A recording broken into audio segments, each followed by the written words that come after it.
nuestro Señor Jesucristo, les saludo a todos ustedes, agradecido al Señor por este día maravilloso, un día de lluvia, un día pesado, ¿no? Bastante pesado en el sentido de la humedad. Y bueno, agradecido al Señor por cuanto Él nos permite, hermanos amados, poder estar en esta hora en la radio. Estoy acomodando un poquito. Ahí está, gloria a Dios. Saludos a los hermanos que están escuchando este programa. Nosotros ya nos salimos por la radio La Predicadora, la 94.1, y agradecemos tanto a la radio que nos permitió tantos años estar allí en la radio, eh, eh, predicando la palabra. Bueno, ahora hay en la radio muchos hermanos que predican la gracia, el Evangelio de la Gracia, buenos expositores de estos mensajes, ¿no? Hermanos que realmente tienen, no todos, pero la mayoría tienen entendimiento claro del Evangelio de nuestro Señor Jesucristo resucitado, crucificado, muerto, sepultado y resucitado. Gracias le damos al Señor por eso. Ahora hacemos los programas por Facebook, los días lunes y viernes a la misma hora, a las 9 de la mañana. Después va a estar por la radio La Predicadora nuestro hermano Nicolás Blanco con su amada esposa. Gracias le damos al Señor, hermano, por todo lo que el Señor nos permite vivir, por todo lo que el Señor nos permite experimentar. Gracias le damos al Señor por eso. Y bueno, contento de poder comunicarme con los hermanos, seguramente con los hermanos de Misiones, con los hermanos de San Pedro y también Paraíso, también con el pastor Alonzón. Un fuerte abrazo a nuestro amado hermano pastor Alonzón, también al pastor Jorge Gamarra, a Esteban Gamarra, a la hermana Nilda Candia, un abrazo fuerte, al hermano Roberto, al hermano Carlos, ¿no? Al hermano Rubén, a su amada esposa, a la hermana Gladys, al hermano pastor Richard, todos hermanos de Misiones, que el Señor bendiga grandemente. Y si me olvido al hermano Valentín, el Señor le bendiga grandemente también. Y gloria al nombre del Señor. También acá quiero saludar a los hermanos compañeros de carrera, hermano Nicolás Blanco, su amada esposa, al hermano Antonio Villarreal, y bueno, Señor bendiga grandemente, hermano Néstor Díaz, al hermano Pastor Néstor Díaz, y también al hermano Gustavo Hiperaguirre. Señor bendiga grandemente la vida de nuestro hermano, su amada esposa, nuestra hermana Emiliana, nuestra hermana Norma, que el Señor bendiga, a su amado esposo también. Bueno, y a todos los hermanos que nos conocen, al hermano Nino, Palma, y a su esposa, nuestra hermana Karina Ponce. Y el Señor bendiga grandemente a todos, hermanos. Si me pongo a nombrar, no voy a terminar. A la hermana Estela, a la hermana Mari, el Señor del Mirador, el Señor bendiga grandemente la vida de ellas. Estamos orando por ellas, estamos declarando que Cristo le ha sanado, que el Cristo les llevó sus enfermedades y sus dolores en el madero. Estamos declarando, ¿no? A pesar de que está a la puerta del bisturí ahí, pero seguimos declarando lo que Cristo hizo, lo que Él hizo una realidad para nosotros, ¿no? Bueno, gloria al nombre del Señor. Señor bendiga a nuestra hermana Mari, al hermano también José, Señor bendiga, hermano César, a la hermana Mari también, la esposa del hermano César, a la hermana Emi, ¿no? Y tantos hermanos para saludar. Gloria al nombre del Señor, amado hermano, el hermano carnichero, eh, pastor, bueno, Dante. Señor bendiga, perdón, hermano pastor Dante, que no me acordaba de su nombre. Bueno, a su amada esposa, la iglesia, el Señor bendiga grandemente la vida de ustedes, hermanos amados. Y bueno, y acá estamos, un día más para predicar esta bendita palabra y este glorioso Evangelio de la Gracia. Y habíamos hablado la última vez que estuvimos por el aire, habíamos hablado sobre el Evangelio de Jesús y el Evangelio de nuestro Señor Jesucristo, ¿no? Y eso se tiene que poner orden en esto se tiene que ver la diferencia, ¿no? No es que estos son dos evangelios completamente diferentes, sino que uno forma un eslabón y el otro es el eslabón que sigue, es decir, en la voluntad de Dios, en la rueda, ¿no? Sabemos que, por ejemplo, usted tiene una rueda de bicicleta, y bueno, y ahí en la rueda de la bicicleta tiene el eje, tiene los rayos, ¿no? Tiene la cubierta y tiene la cámara. Entonces, el eje es el Evangelio de nuestro Señor Jesucristo resucitado, que va a permitir que el gobierno de Dios, que es la rueda, que es un círculo perfecto, marche, es decir, vaya hacia adelante, comience su movimiento. Entonces tenemos el eje, y bueno, y en el eje hay misterios ahí que revelados como los aceritos que permiten, o los rulemanes que permite que tiene aceritos, que los aceritos tienen que estar bien engrasados, que eso tiene que estar puesto en el eje tiene que estar bien engrasado, y ahí hay arandelas también, hay muchos misterios ahí que tienen que ser revelados. Materialmente nosotros conocemos el eje, lo hemos visto, lo hemos estudiado. La grasa es muy importante cuando se está formando la rueda en el eje, porque eso le va a permitir funcionar, ¿no?, de una manera suave, ¿no?, hacia adelante, siempre hacia adelante. Usted pone los ejes ahí, pone las ruedas, pone los tornillos que van a ajustarse en el eje, ¿no?, en los rulemanes, y los rulemanes van encajados en un buje, ¿no?, que le va a permitir ese buje sostiene los rayos, después los rayos sostienen el aro de la rueda, y después sostienen eso ahí en ese aro, en ese círculo está puesta una goma que es la cubierta, y después la cámara que le permite a la goma inflarse para después poder andar sin ningún problema. Y bueno, así es toda esta explicación que usted me dirá, pero pastor, nosotros ya conocemos todo eso. Pero eso nosotros encontramos en esa explicación el mover de Dios, no conocer la voluntad de Dios, no saber armar la rueda, entender el rodamiento, no de la voluntad de Dios. La voluntad de Dios es como una rueda, ¿no? Y que, bueno, y esa rueda no se mueve por sí misma. Están los rayos, está, digamos, el aro, los rayos, está los cojines, está los rulemanes, está todo ahí, los tornillos, las arandelas. Bueno, todo está ahí bien detallado para que pueda funcionar. Así también nosotros tenemos que entender cómo funciona el gobierno de Dios en esta dispensación de la gracia. Y bueno, sabemos que el eje que va a hacer funcionar la voluntad de Dios en este tiempo, el eje es nuestro Señor Jesucristo. Él es nuestro eje. Y bueno, ese, sin el eje, todo lo demás no puede funcionar. Tiene que funcionar, ¿no? Tiene que, si nosotros no tomamos el eje correcto, ¿no?, porque hay medidas de eje para medidas de diferentes ruedas, hay ejes cortos, hay ejes ejes más largos, y bueno, son todos, digamos, son todos misterios que son revelados a través del conocimiento. Entonces ahora sabemos que el eje es nuestro Señor Jesucristo.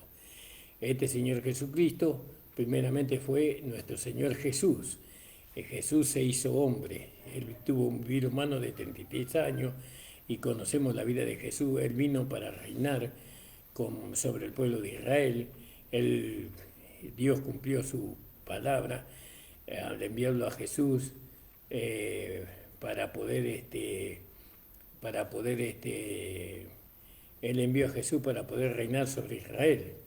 Bueno, voy a esperar, vamos a hacer un minuto de silencio, hermano, y después vamos a continuar. Es un minuto nada más, hermano.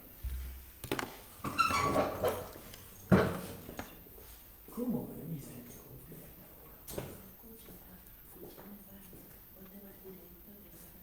Sí. Sí.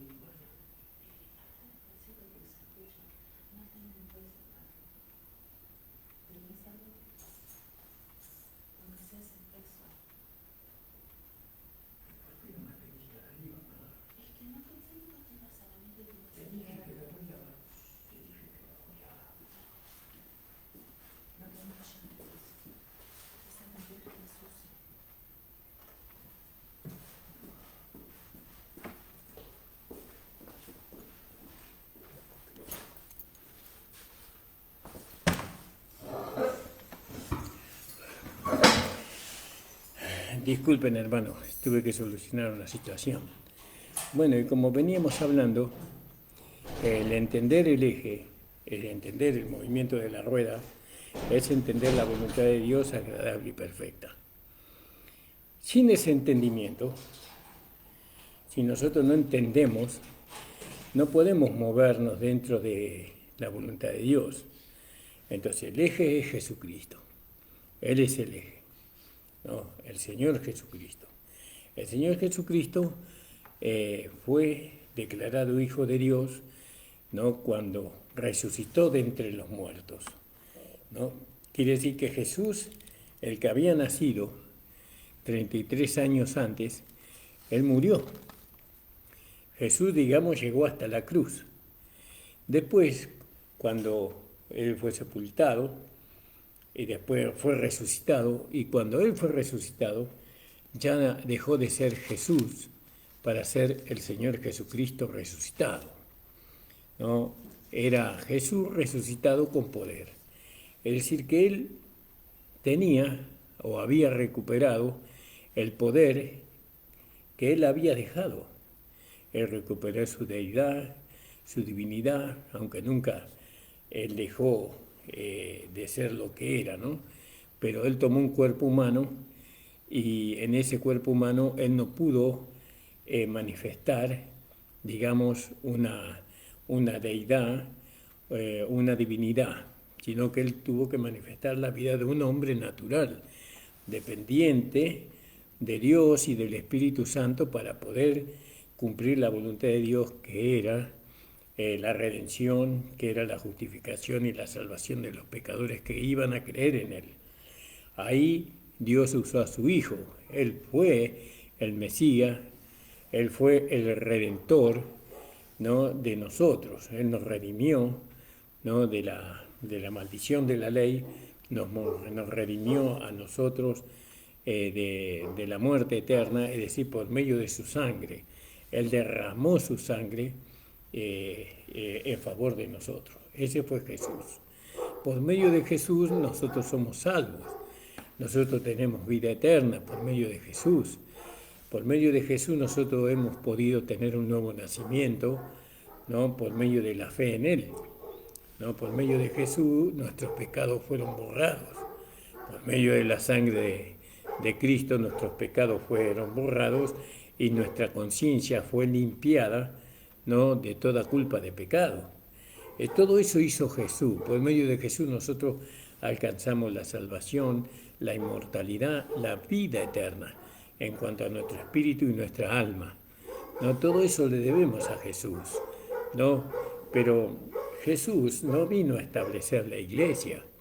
Él no dio doctrina para la iglesia. Él no dio doctrina para que la iglesia pudiera vivir esta nueva vida. Si bien Él dio a entender, pero no era la herramienta de Dios para establecer la iglesia.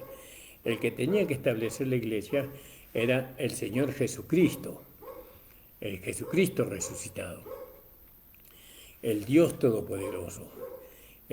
aquel que ya él no puede, Jesucristo ya no puede tener de ninguna manera relación con el pecado o cargar el pecado de todos nosotros, porque a él lo sostiene el espíritu de su santidad. No, el espíritu de su santidad es el espíritu del Padre. La vida del Padre está en el Hijo ahora. Y bueno, y así como el Padre nunca se relacionó con el pecado, ahora el Hijo tampoco se puede relacionar con el pecado. Y tampoco nosotros podríamos relacionarnos con el pecado o deberíamos relacionarnos con el pecado, porque nosotros tenemos hemos recibido el espíritu de su santidad, es decir, la vida del Padre en el Hijo, y ahora esa vida está en nosotros. Fíjese, entonces la vida que nosotros hemos recibido no es la vida de Jesús, sino la vida de nuestro Señor Jesucristo resucitado, porque Él vino y llegó a ser el espíritu vivificante, el espíritu que da vida. Esto es muy importante entenderlo. ¿Por qué? Porque nosotros tenemos que predicar el Evangelio de la gracia de nuestro Señor Jesucristo resucitado. Podemos predicar las enseñanzas que Jesús dio en el momento que Él estuvo acá en la tierra, porque de alguna manera están ligados, ¿no? Las enseñanzas están ligadas, pero el que trajo el mensaje para la iglesia, para constituir la iglesia, especialmente la iglesia gentil, ¿no? Fue nuestro Señor Jesucristo resucitado. Nosotros tenemos que aceptar eso. La iglesia debe aceptar eso. Cuando la iglesia acepta eso, entonces la iglesia está aceptando el apostolado. ¿Por qué? ¿Cuál apostolado? El apostolado de nuestro hermano Pablo. Cuando él vivió acá en la tierra, Dios lo tomó a él, ¿no? Lo escogió a Pablo, que no era Pablo, él era Saulo. Dios lo sacó de ahí, de la religiosidad que él tenía, de la hipocresía que él tenía, de la maldad que él tenía, porque todo lo que estaba en Pablo venía de Adán, del árbol del bien y del mal. Lo que Saulo tenía venía del bien y del mal. ¿No? Él no había tenido, Saulo, el nuevo nacimiento. Él era fariseo de fariseo, pertenecía al sacerdocio, por así decirlo, pero sin haber tenido el nuevo nacimiento. Por eso él era un hombre religioso y por eso él necesitaba la salvación que viene por medio de nuestro Señor Jesucristo, crucificado, muerto y sepultado y resucitado. Saulo no tenía eso, él tenía una religión, era un hombre religioso que guardaba con mucho celo la ley, los mandamientos de la ley de Dios exteriormente, pero en su interior, Saulo, él era un pecador como cualquier otro. Por eso hay muchos religiosos que creen que ellos son salvos o que creen que ellos tienen vida eterna, pero sin embargo necesitan recibir a Jesucristo como Señor y Salvador. No necesitan aceptar, ¿no?, que el medio de justificación delante de Dios y el medio de salvación delante de Dios es por medio de la sangre del Cordero y no por medio de ninguna obra. Entonces, Jesucristo resucitado tomó a Saulo, a este perseguidor de la iglesia que odiaba a los cristianos y los perseguía a tal punto de encarcelarlos y de matarlos y de torturarlos. Estuvo muy feliz con la muerte de Esteban, ¿no? A que no era digno, como ninguno de nosotros lo somos, que no era digno, Dios tomó, nuestro Señor Jesucristo tomó para revelarle el misterio o el evangelio de la gracia para la iglesia. Entonces, Jesús llegó hasta la cruz y desechamos a Jesús ahora de ninguna manera. Vio como tampoco desechamos la ley. Nosotros no desechamos la ley. ¿Por qué? Porque nosotros decimos que la ley fue escrita en nuestro corazón ahora, que la justicia de la ley está en nosotros y que se cumple en nosotros. Así tampoco no desechamos a Jesús nosotros, porque Jesús es nuestro Salvador. Por medio de Jesús nuestros pecados han sido borrados. el acta de los decretos que estaba en contra de nosotros fue deshecha por medio de lo que Jesús hizo, ¿no? Entonces, desechar a Jesús es no alcanzar nunca la salvación. Desechar a Jesús es no poder alcanzar la vida eterna ni la reconciliación con Dios. No podemos desechar a Jesús. Pero lo que estamos diciendo que la diferencia entre que Jesús y Jesucristo es que Jesús vino a ser el Salvador, el Mesías, y Jesucristo es la cabeza del cuerpo que es la iglesia. El que es la cabeza, que es el cuerpo, que es la iglesia, es nuestro Señor Jesucristo resucitado. Y Jesucristo resucitado, Él trajo, ¿no?, a través del apostolado, del apóstol Pablo. Por eso no se preocupen por hacer apóstoles, no se preocupen por levantar apóstoles, porque ya está el apóstol. El apóstol Pablo es el apóstol de la iglesia, ¿no? En ese sentido, no necesitamos apóstoles, nosotros necesitamos siervos de Dios que puedan manifestar o que se puedan manifestar en esos siervos a Cristo. Ellos tienen que ministrar a Cristo, tenemos que ministrar a Cristo, a los hermanos especialmente, a los hermanos que han creído, tenemos que hacerle ver que realmente Dios vive en la iglesia y Dios vive en cada uno de nosotros, en los ministros. Muchos se afanan en llegar a ser apóstoles, pero no es lo que la gracia nos enseña a nosotros, ¿no? Nosotros aceptamos el apostolado. Y bueno, yo no digo que Pablo haya sido el único apóstol. Hubieron los apóstoles del reino, también hubieron 8 apóstoles en la gracia, ¿no?, que algún día lo vamos a tocar, ¿no?, que no eran apóstoles del reino, sino que eran apóstoles de la gracia. Bueno, todo eso nosotros tenemos que entender, entender cómo funciona el gobierno de Dios en la iglesia. ¿Vio? Tenemos que ver cómo funciona el gobierno de Dios sobre la iglesia. Jesucristo es el eje. Bueno, y ahora Jesucristo puso, o Dios puso a Jesucristo y Jesucristo puso al apóstol Pablo. Y bueno, y ahora nosotros tenemos que aceptar el apostolado de Pablo como el apóstol de la iglesia de nosotros, de la iglesia gentil. No aceptamos otro apostolado. No aceptamos no aceptamos la enseñanza, no aceptamos la iluminación, no aceptamos el entendimiento que viene de otro apostolado. No, porque Dios le reveló a Pablo, el apóstol Pablo, que después primero era Saulo y ahora fue cambiado su nombre a Pablo, que significa el más pequeño, ¿no? Saulo significa el más grande. Entonces, él a este hombre orgulloso, ¿no?, a este hombre torturador, perseguidor de la iglesia, Dios se escogió. ¿Vio? Entonces ahí se cumple la palabra que dice: a lo menospreciado, a lo vil, a lo desechado, a lo menospreciado escogió Dios para avergonzar a los fuertes, para avergonzar a los sabios. Entonces poder entender, ¿no?, lo que significa el Evangelio de nuestro Señor Jesús y el Evangelio de nuestro Señor Jesucristo, que hacen un solo Evangelio. Eso es permitir que la rueda de la voluntad de Dios agradable y perfecta, pueda funcionar. Reconocer a Pablo, reconocemos el apostolado. Pablo nuestro apóstol, porque la iglesia no fue edificada con las 14 epístolas del apóstol Pablo. La iglesia fue edificada con otros apóstoles, con los dichos del apóstol Juan, con los dichos del apóstol Pedro, con los dichos de Lucas, con los dichos de Mateo, con los dichos... Con toda esa palabra fue edificada la iglesia o adoctrinada la iglesia. Y eso fue un error que se cometió, ¿no? Y cuando llegábamos a Pablo, entonces nosotros no podíamos entender lo que Pablo decía, porque para entender lo que Pablo dice en sus epístolas necesitamos el Espíritu Santo.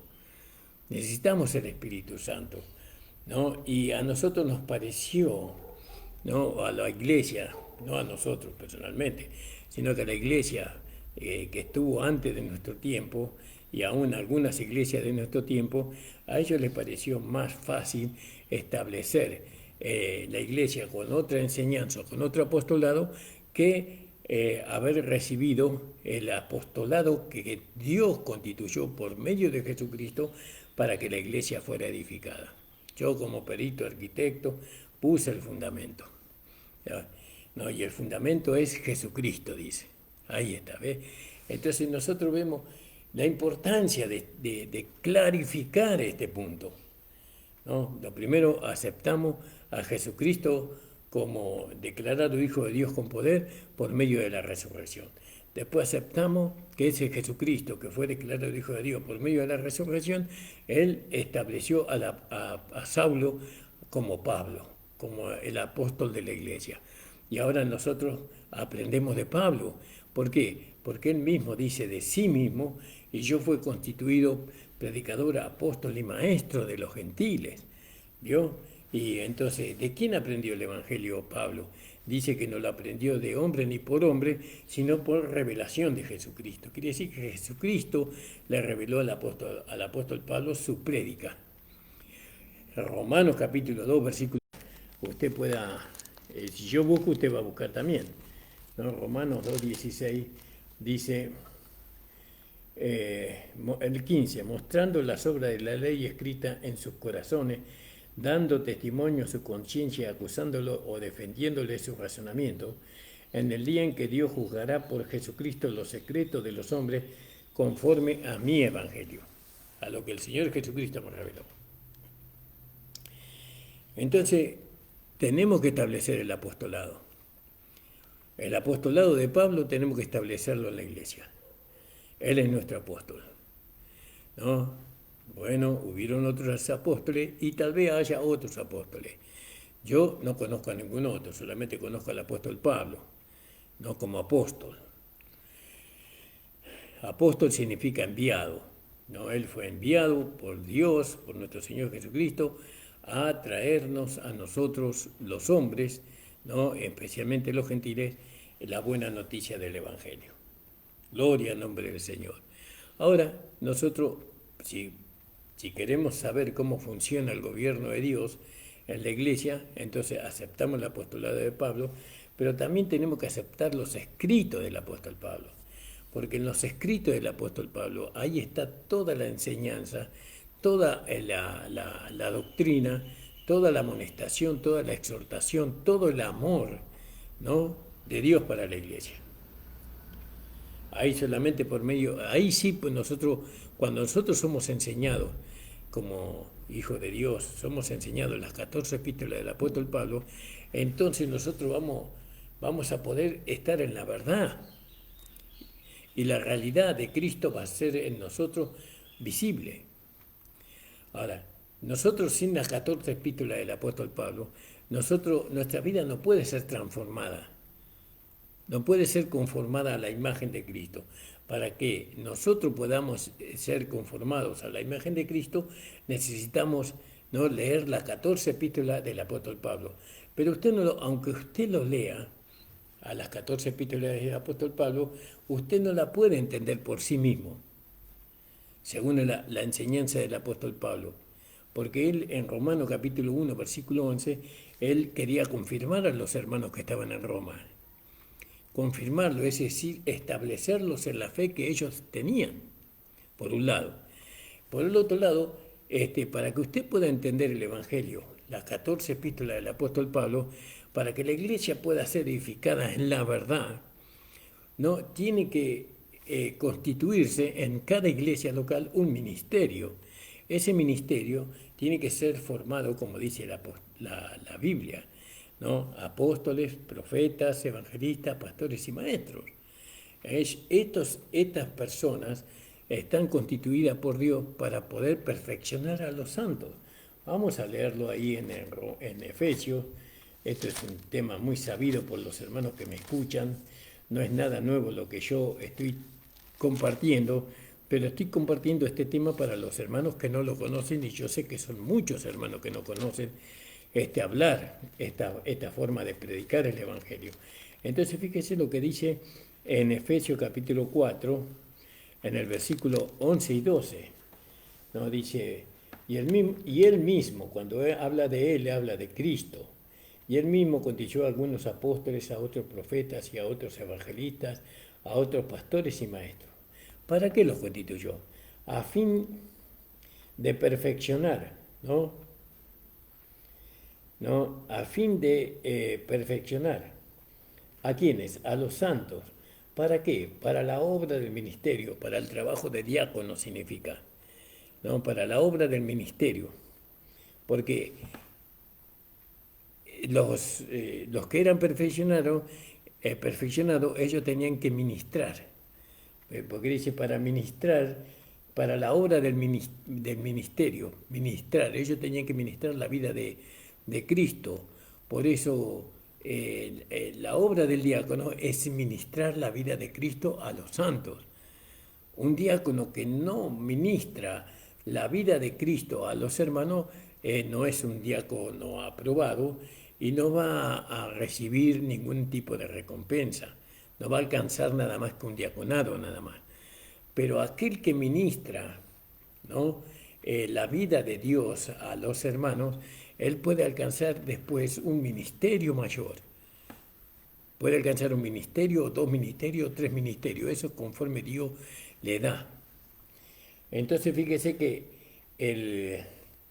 el apostolado, los profetas, los evangelistas, pastores y maestros, están para perfeccionar a los santos para la obra del ministerio, para el trabajo como diáconos, para la edificación del cuerpo de Cristo. Veo como ellos tienen que ser perfeccionados para poder los hermanos diáconos edificar el cuerpo de Cristo. ¿Cómo lo edifican al cuerpo de Cristo? Por medio de la administración, no por medio de alguna capacidad humana, no por medio de alguna interpretación separada de los 5 ministerios, sino ellos edifican la iglesia, los diáconos, por medio de que Cristo se manifiesta en ellos. Cristo se manifiesta en ellos. Sino también veamos ahí creo que es en Tito o en Timoteo, a ver si lo encuentro, en primera de Tito creo que es, en el capítulo 3, versículo 8, fíjese lo que dice ahí, con respecto a los diáconos. Dice, y los diáconos asimismo deben ser honestos, sin doblez, no dado a mucho vino, no codiciosos de ganancias deshonestas, que guarden el misterio de la fe con limpia conciencia, ¿no? El ministerio, que guarden con limpia conciencia el ministerio de la fe. ¿Cuál es el misterio de la fe? Según el apóstol Pablo, el ministerio de la fe es Cristo en nosotros, la esperanza de gloria. Entonces, los diáconos, los ministerios que son apóstoles, profetas, evangelistas, pastores y maestros, ellos perfeccionan a los diáconos para que los diáconos puedan dar a conocer el misterio de la fe con limpia conciencia. ¿Cuál es el ministerio de la fe? Es Cristo en nosotros, la esperanza de gloria. Entonces, ¿qué tienen que ministrar los diáconos? A Cristo. Y así se va edificando la iglesia. La iglesia no se edifica con el conocimiento de lo que la palabra dice solamente, sino con la vida de Cristo que está en nosotros. Ahí se edifica la iglesia, porque muchas veces podemos tener el conocimiento de la palabra, pero no poder manifestar la vida de Cristo. Y cuando nosotros no manifestamos la vida de Cristo, la iglesia no se edifica porque lo que ahí está reinando es la carne. Y la carne no tiene ningún interés de poder edificar la iglesia de Cristo, sino que la carne quiere manifestarse en su concupiscencia. Usted puede leer ahí en el capítulo 5, versículo 17 en adelante, sobre las obras de la carne. Entonces nosotros tenemos que entender, comprender, ¿no?, cómo es el gobierno de Dios en la iglesia en este tiempo de gracia. ¿Cómo gobierna Dios la iglesia? por medio del apostolado. El apostolado trae la revelación. ¿La revelación de qué? Del misterio escondido. ¿Cuál es el misterio escondido? Cristo en nosotros. Pero también la revelación nos enseña que Cristo es la vida, ¿no?, de Dios en nosotros. La vida del Padre en nosotros, porque Cristo, nosotros leemos por medio de las 14 epístolas de Pablo, que lo que resucitó a Cristo de entre los muertos fue la vida del Padre. Ahí usted lo puede leer en Efesios, en el capítulo 1. Voy a leer esta Biblia porque tengo un poquito deshojada la Biblia vieja, lamento tanto tenerla en esas condiciones, pero bueno, ya casi me la habían entregado así. Efesios capítulo 1, verso 17 del libro de Efesios. Fíjate, un poco más adelante, no tanto el 17. Acá, en el 18, vamos a leer. Alumbrando los ojos de vuestro entendimiento para que sepáis cuál es la esperanza a la que Él os ha llamado y cuáles son las riquezas de la gloria y de su herencia en los santos, ¿no? Y cuál es la supereminente grandeza de su poder, ¿no?, la que para con nosotros, los que creemos, según la operación del poder de su fuerza. ¿Cuál es la operación del poder de su fuerza? Esa operación del poder de su fuerza, la cual operó a Cristo resucitándole de los muertos. Vio esa fuerza, operó, es decir, se manifestó, resucitándole a Cristo de entre los muertos y sentándole a la diestra en los lugares celestiales, sobre todo principado y potestad y autoridad, señorío, y sobre todo nombre que se nombra no solo en este siglo, sino en el venidero. Quiere decir que el Padre usó su poder, usó su vida, su fuerza, para resucitar a Cristo de entre los muertos. Y esa vida se nos fue dada a nosotros. Esa misma vida que tiene nuestro Señor Jesucristo se nos fue dada a nosotros. Es una vida indestructible, es una vida que jamás puede ser vencida por el mal. Jamás esa vida nos va a llevar a pecar o a estar en contienda los unos con los otros, sino que esa vida nos va a llevar a amarnos los unos a los otros, a soportarnos los unos a los otros, ¿no?, a preocuparnos los unos por los otros, ¿no? Esta vida que nosotros hemos recibido, que es la vida de nuestro Padre Celestial, es una vida que ama cada parte de su cuerpo, cada miembro de su cuerpo, ¿no? Porque así nadie puede amar al otro si no se ama a sí mismo. Y nosotros sabemos que Dios es un Dios de amor. Dios se ama a sí mismo para después amar a nosotros que somos su expresión, por así decirlo. Dios se expresa o se da a conocer a través de nosotros. Nosotros somos el canal por el cual Dios se da a conocer. Bueno, y todo eso. Entonces, ¿cómo funciona el gobierno de Dios? ¿Cómo funciona en este tiempo de gracia el gobierno de Dios? Por medio del apostolado, por medio de nuestro Señor Jesucristo resucitado, por medio del apostolado y por medio de las 14 epístolas del apóstol Pablo. Eso tenemos que aceptarlo. Yo le digo que no se ha edificado una iglesia para el Señor Jesucristo. Acá lo que los hermanos han hecho, han edificado una iglesia para la carne, para una iglesia religiosa, hipócrita, falsa. No, pero los hermanos que hemos entrado en ese tipo de iglesia porque otros la edificaron, nosotros entramos después. Bueno, pero eso no tienen excusa tampoco nosotros, porque si nosotros que entramos después, Dios nos reveló a nosotros, ¿no?, el apostolado, nos reveló la supereminente grandeza de su poder, resucitándole a Jesús de entre los muertos, que después fue el Señor Jesucristo, nos reveló a nosotros las 14 epístolas del apóstol Pablo. Entonces eso lo puede hacer con todos aquellos que son hijos de Dios en esta dispensación. La iglesia no quiere conocer a Dios verdaderamente, la iglesia está cómoda en doctrinas y mandamientos de hombres, ¿no?, que no lo llevan a la felicidad, lo llevan a la religiosidad.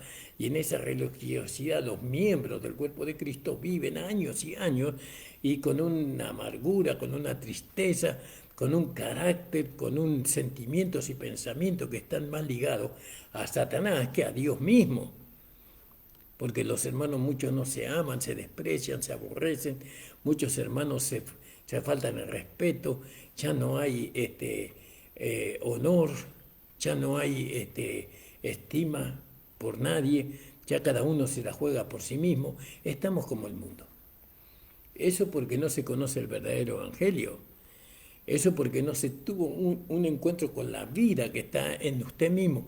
Usted tiene que tener un encuentro con Cristo, y Cristo está en su espíritu, y Cristo está ahí esperando que usted reconozca que Él es su vida, que Él es su Salvador. Por eso, hermanos amados, yo creo que predicar otra cosa que no sea el Evangelio de nuestro Señor Jesucristo, predicar otra cosa que no sea el plan de Dios para esta dispensación, ¿no? Predicar un mensaje, ¿no? Que lo único que hace es resaltar el conocimiento de aquel que lo predica, sin dar a conocer, ¿no? cuál es verdaderamente el plan de Dios para esta dispensación, para este tiempo. Yo creo que no hace mella. Yo quiero que Dios esté involucrado con lo que yo hablo. Yo quiero que Dios esté involucrado con la predicación.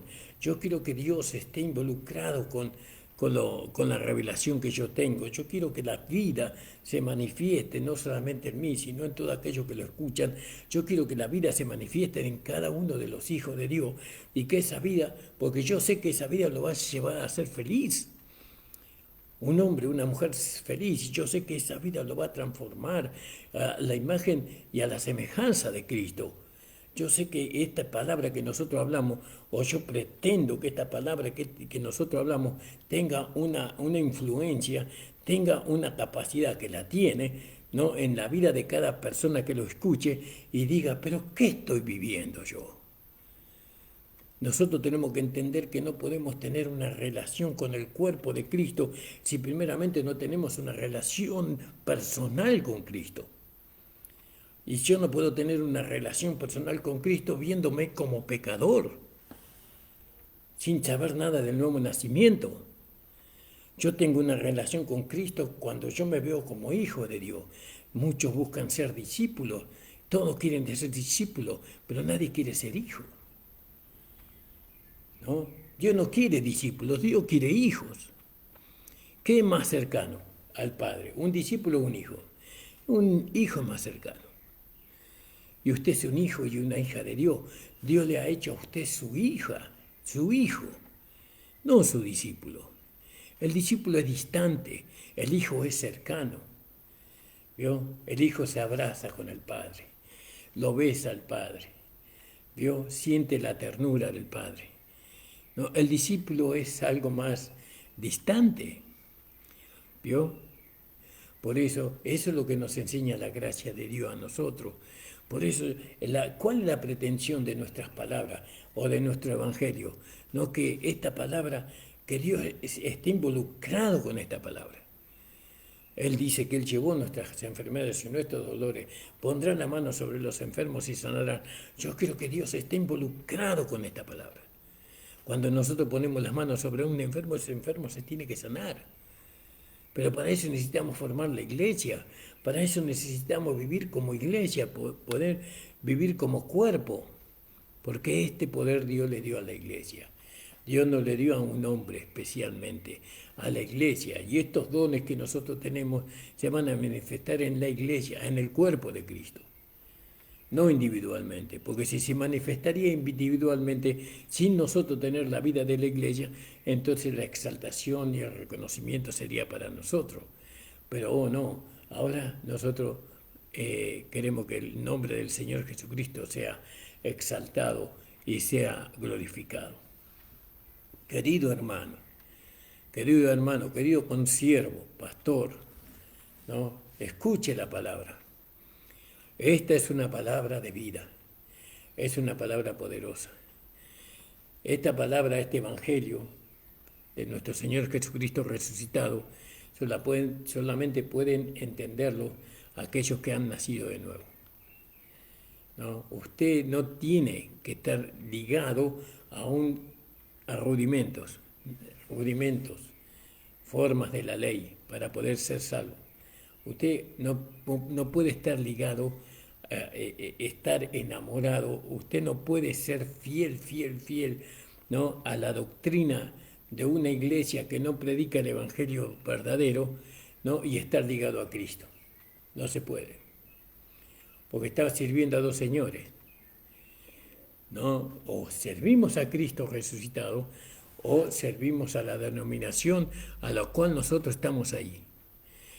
Ahora, si la iglesia que donde nosotros estamos congregándonos, esta iglesia nos está predicando el Evangelio de nuestro Señor Jesucristo resucitado, si esta iglesia acepta el apostolado de nuestro hermano Pablo y acepta las 14 epístolas del apóstol Pablo como ley de vida, por así decirlo, entonces sí podemos permanecer en esa iglesia.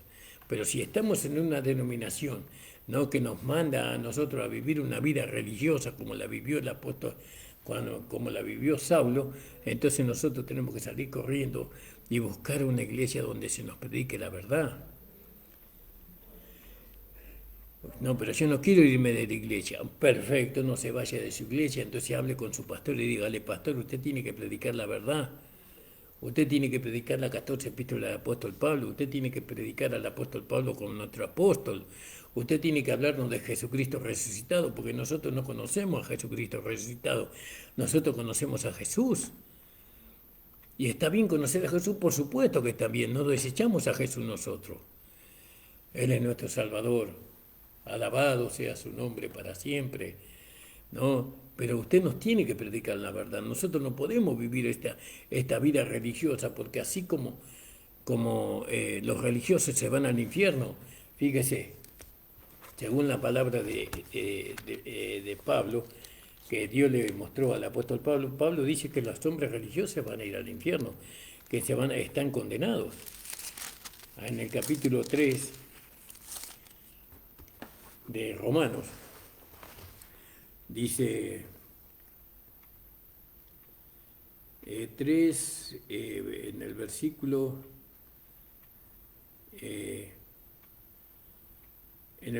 9, 3:9. ¿Qué pues? ¿Somos nosotros mejores que ellos? En ninguna manera.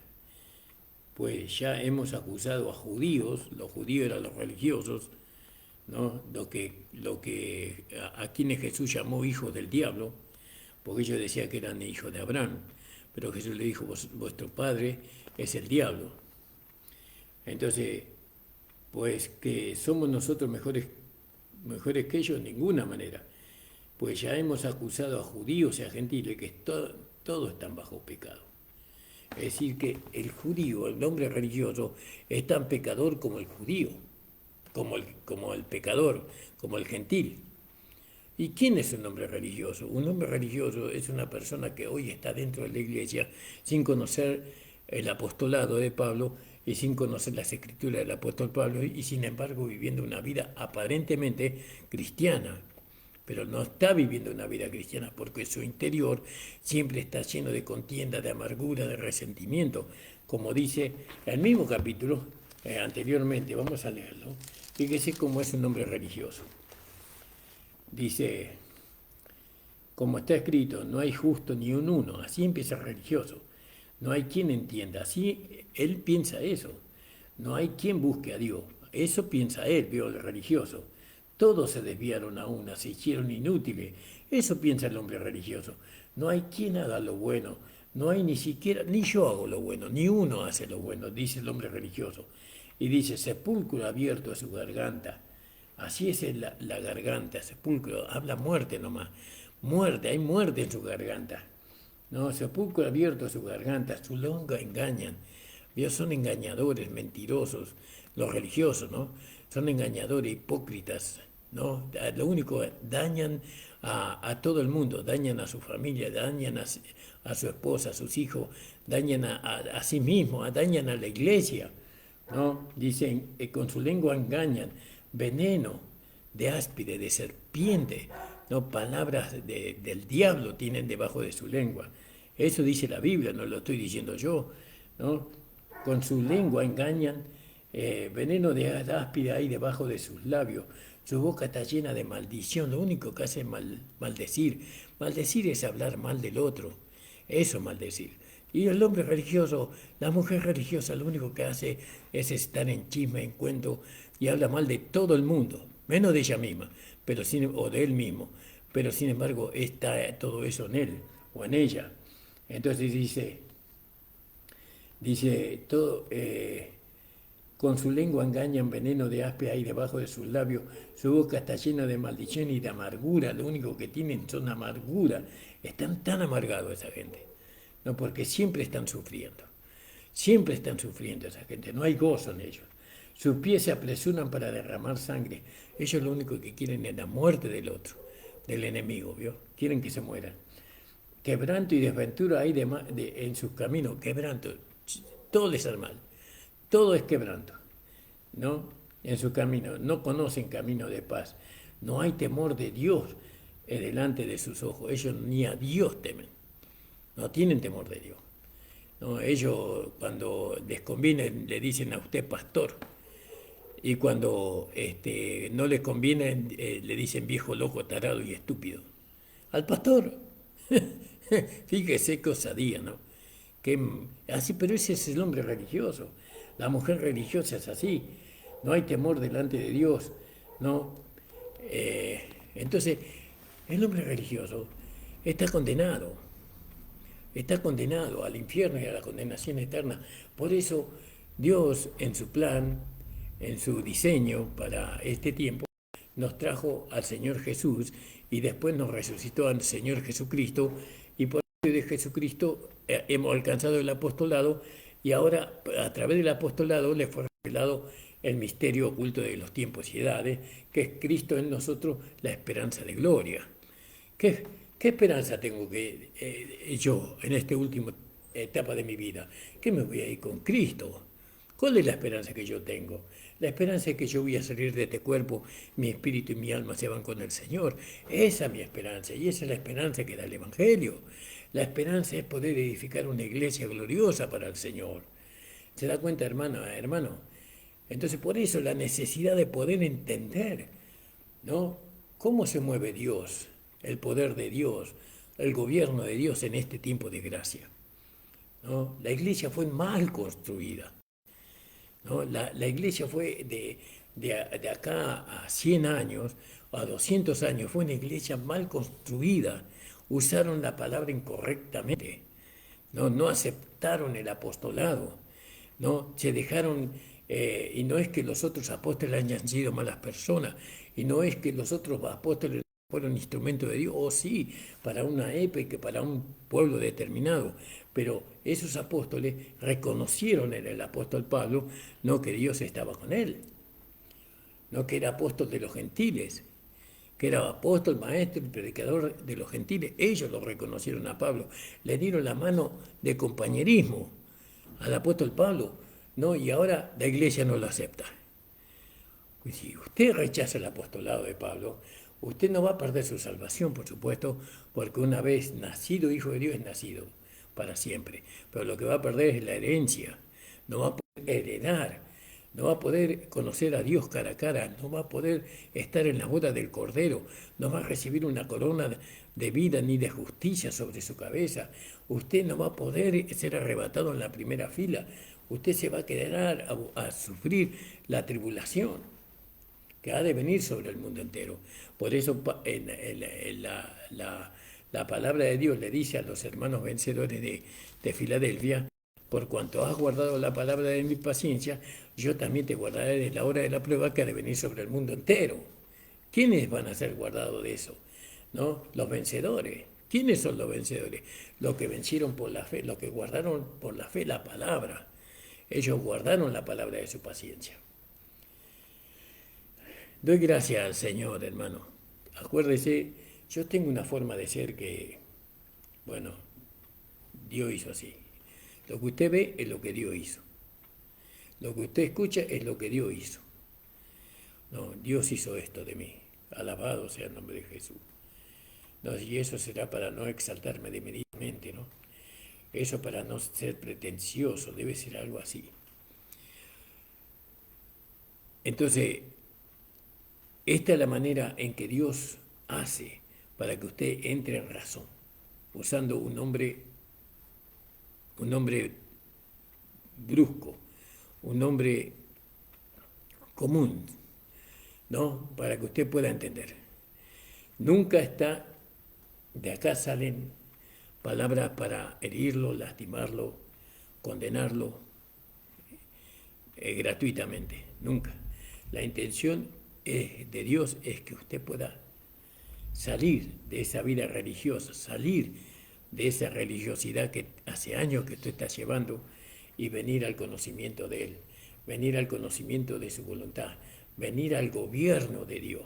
Dejar de ser parte del gobierno de los hombres y ser parte del gobierno de Dios. Le mando un abrazo. El Señor le bendiga grandemente. Quédense escuchándolo al hermano Nicolás Blanco y a su esposa. Les mando un abrazo cariñoso para todos. Oren por nosotros. Necesitamos de sus oraciones, hermanos. Sin sus oraciones nosotros no podríamos seguir adelante. Lo único que necesitamos es sus oraciones a nuestro favor. No necesitamos su plata, no necesitamos nada de lo que usted tenga. Lo único que necesitamos es sus oraciones. La oración tiene un poder, tiene una administración muy hermosa que nosotros necesitamos. Un abrazo, el Señor le bendiga. Vamos a hacer una oración. Señor, te doy gracias por haberme permitido, Señor, hablar de ti, hablar de tu palabra. Abre los ojos del entendimiento de los hermanos y hermanas, de todo aquello que estuvieron escuchando, Señor. Ayúdales, Padre, para que ellos puedan, Señor, ser motivados por tu palabra y por tu espíritu, Señor, a conocerte cada día más. En el nombre de Jesús te lo pido. Amén. El Señor les bendiga, amado. Nos estamos viendo el día viernes a las 9 de la mañana. Los esperamos, hermano. El Señor les bendiga.